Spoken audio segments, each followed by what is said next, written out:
Computing square method आपण शिकणार आहोत की जी अल्जेब्रा मध्ये सेकंड लेसन मध्ये 2.3 या एक्सरसाइज मध्ये आहे. तर जर तुम्ही आतापर्यंतचे अनेक बोर्डाचे क्वेश्चन पेपर जर बघितलेले जर असतील तर कम्प्युटिंग स्क्वेअर मेथड किंवा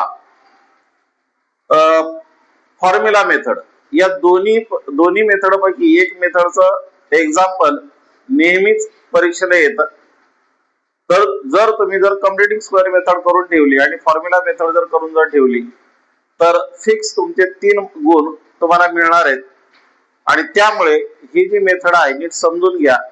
मी तुम्हाला खूप साध्या आणि सोप्या पद्धतीने ही मेथड समजून देण्याचा प्रयत्न करणार आहे. तर शेवटपर्यंत व्हिडिओ बघा. चला, कम्प्युटिंग स्क्वेअर मेथडचे असणारे जे 2 एक्झाम्पल मी तुम्हाला इथे दाखवलेले आहेत. आता हे दोन्ही एक्झाम्पल मध्ये फरक काय आहे? हे दोन्ही पण क्वाड्रॅटिक इक्वेशन्स आहेत. बट या असणारं क्वाड्रॅटिक इक्वेशन जे आहे याच्यामधलं असणारं हे जे असणार जे वर्ग चल आहे याला एक कोएफिशियंट आहे आणि हे जे वर्ग चल आहे किंवा हे वर्ग पद जे आहे याला एक पेक्षा मोठा कोएफिशियंट आहे. हा दोन्ही असणाऱ्या इक्वेशन मधला असणारा फरक आहे. तर हे दोन्ही इक्वेशन सोडवताना नेमकं आपल्याला काय करायचं हे आपण बघूया. दोन्ही असणारी इक्वेशन आपण कम्प्युटिंग स्क्वेअर मेथडने आपण सोडवणार आहोत बाय कम्प्युटिंग स्क्वेअर मेथड.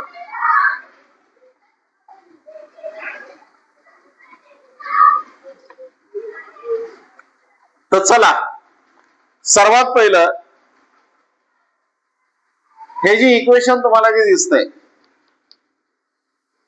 हे इक्वेशन आपण घेऊया.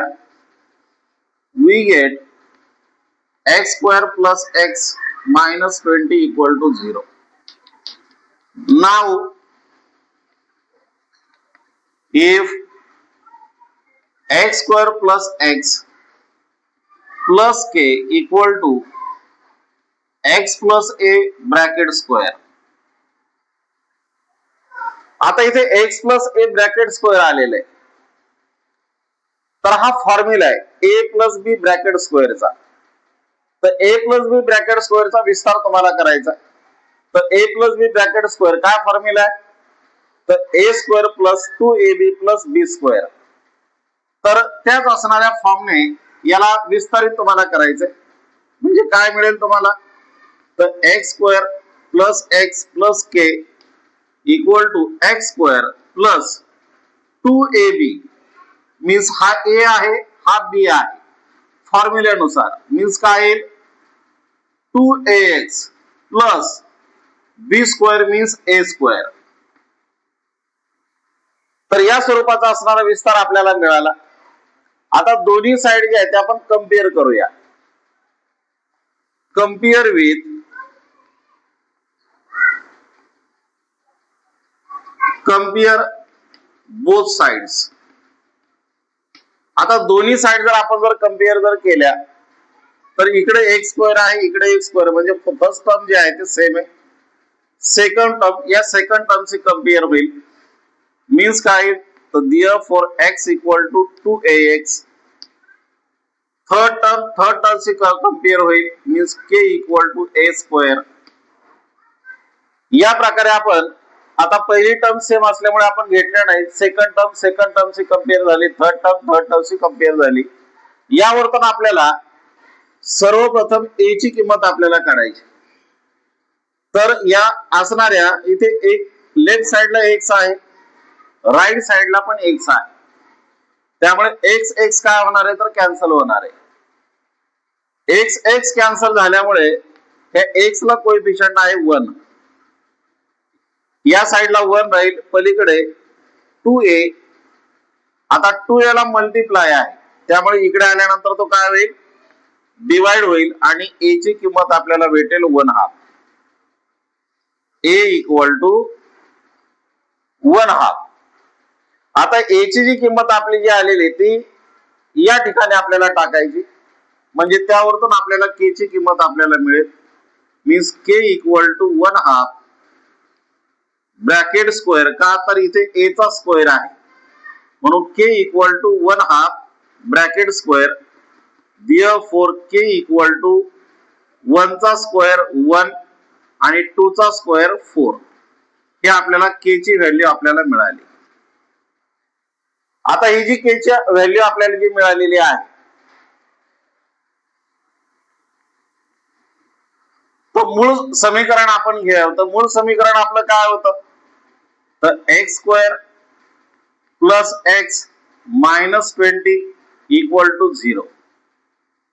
आता या असणाऱ्या समीकरणामध्ये हा जो k एकदा ऍड करू आणि एकदा सबट्रॅक्ट करू. ज्यावेळेला कुठली असणारी किंमत एकदा आपण ऍड करतो आणि एकदा सबट्रॅक्ट करतो त्यावेळेला त्या असणाऱ्या राशीची किंमत ही मुळात झिरोच असते आणि म्हणून एकदा आपण k हा प्लस घेणार आहोत आणि k ची व्हॅल्यू एकदा मायनस आपण घेणार आहोत. तर काय मिळेल आपल्याला, तर एक्स स्क्वेअर प्लस एक्स, आता k ची व्हॅल्यू काय आली तर प्लस 1/4, एकदा प्लस घ्यायचा एकदा मायनस 1/4 आणि थर्ड असणारे जो टर्म आहे तो थर्ड टर्म नंतर लिहायचा मायनस 20 इक्वल टू 0. आता हे जे 3 टर्म आहेत हे लेफ्ट साइडलाच ठेवायच्या, उरलेल्या ज्या 2 टर्म आहेत ह्या पलीकडे घेऊन जायच्या म्हणजे राईट साइडला घेऊन जायच्या. मग लेफ्ट साइडला काय शिल्लक राहिलं तर x square plus x plus 1/2 equal to हा मायनस 1/4 आहे तो पलीकडे गेल्यानंतर काय होईल प्लस 1/4, हा मायनस 20 आहे पलीकडे गेल्यानंतर प्लस 20 होईल. आता 20 ला इथे बेस नाही, तर ज्या वेळेला बेस नसतो त्यावेळेला एक हा त्याचा बेस असतो, डिनोमिनेटरला 1 येईल.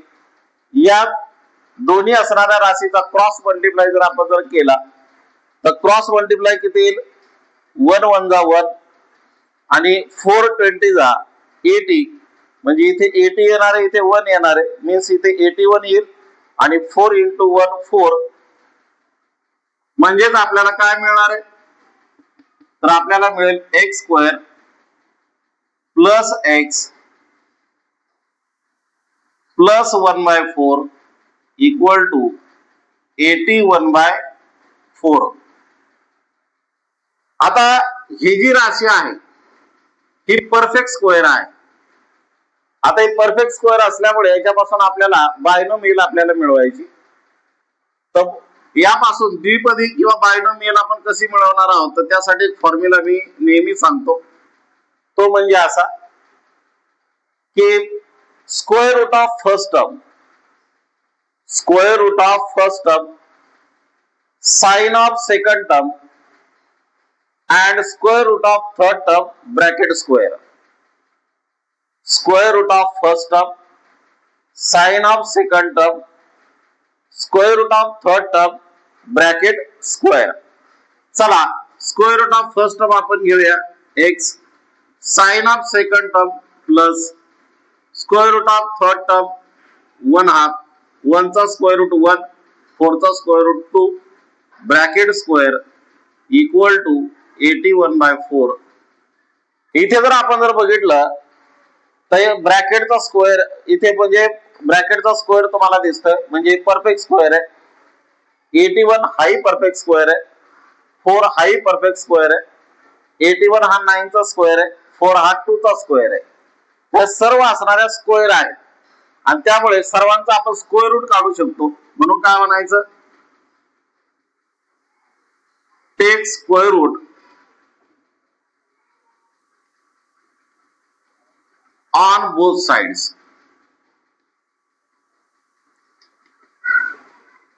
किंवा हे नाही लिहिलं तरी पण चालतं, डिरेक्टली तुम्ही स्क्वेअर रूट घेतलं तरी पण चालेल. तर सर्वांचं स्क्वेअर रूट घ्या. तर ब्रॅकेटचं स्क्वेअर रूट तुम्ही जर घेतलं तर ब्रॅकेटचं साईड निघून जाईल म्हणजे काय शिल्लक राहील तर एक्स प्लस 1/2 इक्वल टू 81 आणि 4 यांचं स्क्वेअर रूट आपण जर काढलं तर ते प्लस मायनस मध्ये येतं. प्लस मायनस 81 चं स्क्वेअर रूट 9, 4 चं स्क्वेअर रूट 2, ते स्क्वेअर रूट प्लस आणि मायनस मध्ये आलेले आहेत. मग एकदा left side equal to plus 9/2, left side equal to minus 9/2 घ्यायचा. तर x plus 1/2 equal to plus 9/2, x plus 1/2 equal to minus 9/2. तर एकदा प्लस घेतला एकदा मायनस घेतला. हा प्लस 1/2 लेफ्ट साइडला तो राईट साइडला जाईल. Means x equal to 9/2 minus 1/2, x equal to minus 9/2 minus 1/2. या दोन्ही ठिकाणी जर बघितलं तर बेस इक्वल आहे आणि बेस इक्वल असल्यामुळे न्यूमरेटरचा असणार जे ऍडिंग असेल तर ऍडिंग होईल, सबट्रॅक्शन असेल तर सबट्रॅक्शन होईल. तर इथे इथे प्लस साइन आहे, इथे मायनस साइन आहे. प्लस आणि मायनस असल्यामुळे यांचं सबट्रॅक्शन होईल आणि एक्स ची व्हॅल्यू तुम्हाला भेटेल 9 - 1 8/2. एक्स इक्वल टू इथे दोन्ही मायनस आहेत म्हणजे ऍडिशन होईल मायनस 10/2. 2 ने 8 ला जर डिवाइड जर केलं तर काय भेटेल x equal to 4 and x equal to -5. तर अशा प्रकारे जर वर्ग राशीला जर एकच कोएफिशियंट जर असेल तर या प्रकारे तुम्हाला सोडवायचंय. जर वर्ग राशीला एक पेक्षा जर मोठा कोएफिशियंट जर असेल तर ते कसं सोडवायचंय ते आता आपण बघूया. तर या क्वाड्रॅटिक इक्वेशन मध्ये तुम्ही जर बघितलं तर इथे तुम्हाला हे जे वर्गचल आहे त्याला एक पेक्षा मोठा कोएफिशियंट तुम्हाला दिसतोय. आता कसा काढणार तर इथे तुम्हाला दोन साइड्स तुम्हाला दिसत आहेत, एक लेफ्ट साइड एक राईट साइड. आता या असणार जे इक्वेशन जे आहे याला पहिलं स्टँडर्ड फॉर्म मध्ये करून घ्या. तर सर्वात पहिलं आपण याला स्टँडर्ड फॉर्म मध्ये करून घेऊया. 5x² हा 4x इकडे येईल -4x, हा +7 इकडे येईल -7 इक्वल टू 0. हा प्लस होता इकडे आल्यानंतर तो लेफ्ट साइडला आल्यामुळे तो मायनस झाला. त्याच्यानंतर हा जो फाय आहे हा फाय आपल्याला काढून टाकायचा. तर दोन्ही पण साइडला फाय ने डिवाइड करायचं. दोन्ही साइडला जर आपण फाय ने डिवाइड जर केलं तर काय येईल तर 5x² -4x/5 -7/5 इक्वल टू 0 ला जर 5 ने डिवाइड जर केलं तर 0च येतो. त्यामुळे डायरेक्टली आपण तिथे 0 लिहू. हा 5 कॅन्सल झाला.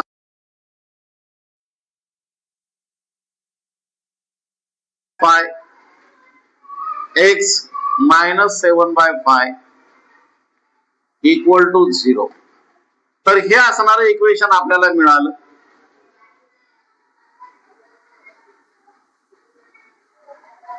x² -4/5 x -7/5 equal to 0. आता येथून पुढे जे आहे हे समीकरण सेम आपण अगोदर जे समीकरण सोडवलं त्याच प्रकारे आपल्याला सोडवायचंय.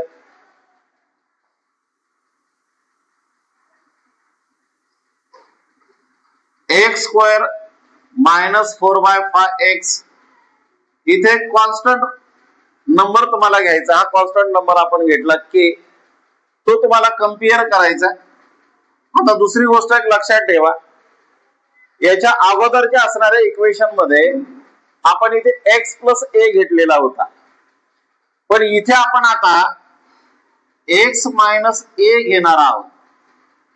असं का तर इथे सेकंड असणारा टर्म आहे त्याला साइन होतं प्लस आणि इथे जी सेकंड टर्म जी आहे याला साइन आहे मायनस. आणि त्यामुळे इथे प्लस असल्यामुळे इथे प्लस आपण घेतला, इथे मायनस असल्यामुळे आपण तिथे मायनस आपण घेणार आहोत.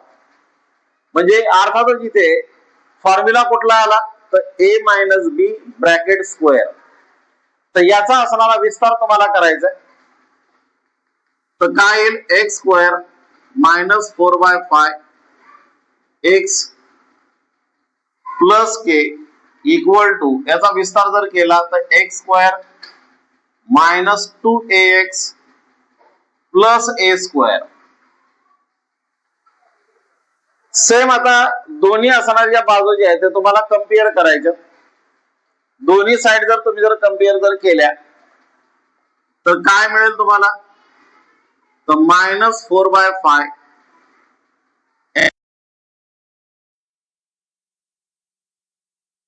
सेकंड टर्म आपल्याला कम्पेअर करायची, means k equal to a square. k equal to a square. आता इथे जर आपण बघितलं तर लेफ्ट साइडला पण x आहे, राइट साइडला पण x आहे, त्यामुळे x तर इथे -4/5 इथे -2a. आपल्याला a ची व्हॅल्यू आपल्याला काढायची. आता a ची व्हॅल्यू आपल्याला काढायची, त्यामुळे हा जो -2 आहे तो इथे मल्टिप्लाय आहे, तो इकडे गेल्यानंतर डिवाइड होणार आहे. मीन्स काय येईल, तर -4/5 इंटू हा डिवाइड होणार, मीन्स 1/-2 इक्वल टू a. हा -2 इकडे डिवाइड झाला म्हणजे 5 ला मल्टिप्लाय झाला. आता इथे न्यूमरेटरला म्हणजे अंशाला ऋण आहे, छेदाला पण ऋण आहे. इथे हा -2 आहे, हा अंशाचा ऋण आणि छेदाचा ऋण हे दोन्ही काय होणार आहेत, तर प्लस होणार आहेत. आणि त्यामुळे काय शिल्लक राहणार आहे, तर 4/4 into 1 4, 5 into 2 10 equal to a. Means ही a ची व्हॅल्यू तुम्हाला मिळाली, a इक्वल टू 4/10. आता ही a ची व्हॅल्यू जी आहे ती कशामध्ये टाकायची, तर इकडे टाकायची. मीन्स काय मिळालं आपल्याला, तर k इक्वल टू a च्या जागेवरती ती व्हॅल्यू आपण घेणार, तर 4/10. a चा स्क्वेअर आहे म्हणून या ब्रॅकेटचा square. Therefore k equal to 4 चा स्क्वेअर 16, 10 चा स्क्वेअर 100. ही k ची व्हॅल्यू आपल्याला इथे मिळाली. व्हॅल्यू आपण काढल्या तर k ची व्हॅल्यू मूळ असणारे जे समीकरण आहे जे इथे आपल्याला मिळालेलं आहे त्याच्यामध्ये एकदा प्लस घ्यायचंय, एकदा मायनस घ्यायचंय. ज्या अगोदरच्या असणाऱ्या एक्झाम्पल मध्ये पण आपण तेच घेतलेलं होतं. तर बघा मूळ समीकरण आहे ते आपण पहिले इथे घेऊया. x square -4/5 x -7/5 equal to 0. आता याच्यामध्ये एकदा प्लस k आणि प्लस मायनस k आपण घेऊया. Therefore x square minus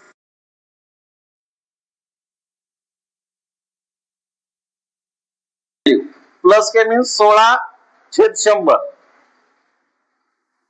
plus 16/100 minus 16/100. आणि त्याच्यानंतर याच्यामध्ये राहिलेलं थर्ड टर्म त्याच्यानंतर आपल्याला घ्यायचंय -7/5 इक्वल टू 0. आता इथे तुम्हाला ह्या तीन राशी तुम्हाला जे भेटलेले आहेत, तीन राशी ज्या आहेत ह्या लेफ्ट साइडलाच तुम्हाला ठेवायच्या आणि उरलेल्या ज्या दोन राशी आहेत ते तुम्हाला राइट साइडला घेऊन जायच्यात. तर मग काय भेटेल आपल्याला, तर x square -4/5x plus 16/100 equal to 16/100 plus 7/5. तिथे लेफ्ट साइडला मायनस होते दोन्ही पण या राशी, राइट साइडला गेल्यानंतर दोन्ही प्लस झाल्या. Therefore x square -4/5x plus 16/100. आता इथे जर ह्या डिवाइड जर होत असतील तर डिवाइड करून घ्या. 16 आणि 4 याला कुठल्या असणाऱ्या नंबरने, कुठल्या असणाऱ्या नंबरच्या टेबल मध्ये ते दोघे आहेत का, तर ते अगोदर बघा. तर ते 4 च्या टेबल मध्ये आहेत. तर 4 4 जा 16, 4 25 जा 100 इक्वल टू काय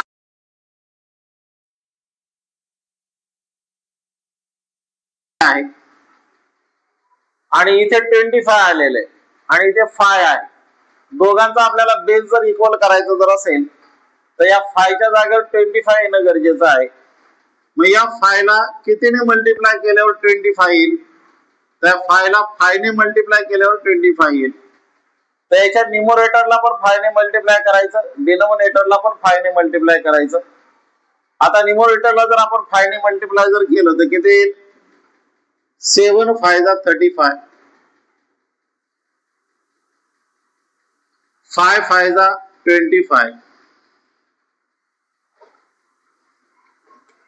Therefore, x square minus 4 by 5x plus 16 by 100 equal to, इथे बेस इक्वल आलेला आहे त्यामुळे न्यूमरेटरचा असणार त्यांची ऍडिंग होऊन जाईल, म्हणजे किती येईल? 39 by 25.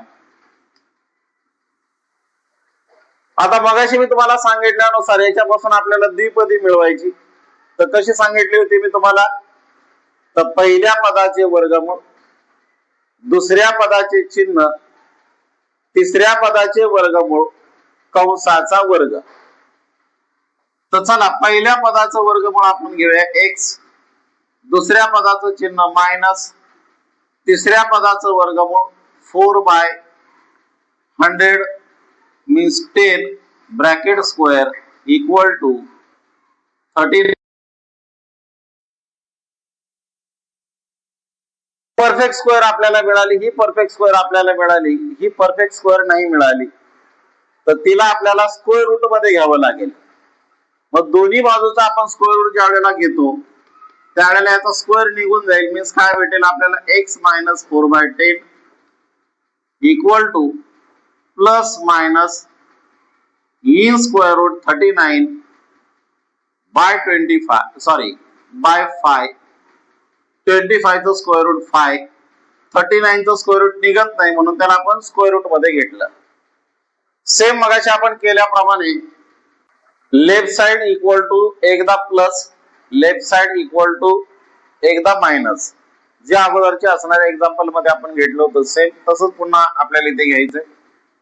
तर x minus 4 by 10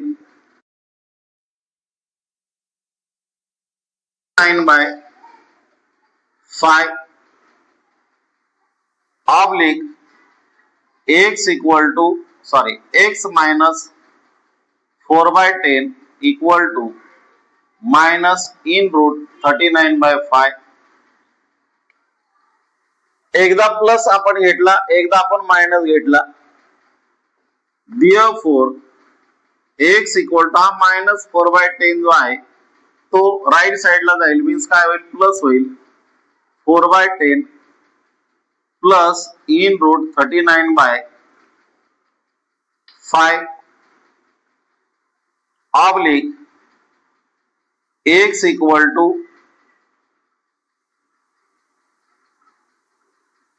4 by 10 minus in root 39 by 5. आता इथे 4 आणि 10 दिसतंय तुम्हाला, तर हे 2 च्या टेबल मध्ये आहेत, यांना भाग जाईल. 2 2 जा 4, 2 5 जा 10, 2 2 जा 4, 10 5 जा, सॉरी 2 5 जा 10. तर आपल्याला इथे काय आन्सर मिळालं? तर x इक्वल टू, इथे बेस इक्वल आहे आणि त्यामुळे 2 plus in root 39 by 5 x equal to 2 minus in root 39 by 5. अशा स्वरूपाचे दोन आन्सर आपल्याला इथे मिळाले. तर हे होतं कम्प्लिटिंग स्क्वेअर मेथड. जर अजूनही कोणाला जर समजलं नसेल तर नक्कीच कमेंट करा, मी परत अजून एखादं उदाहरण सोडून देण्याचा प्रयत्न करेल. सर्व असणारा व्हिडिओ बघितल्याबद्दल धन्यवाद.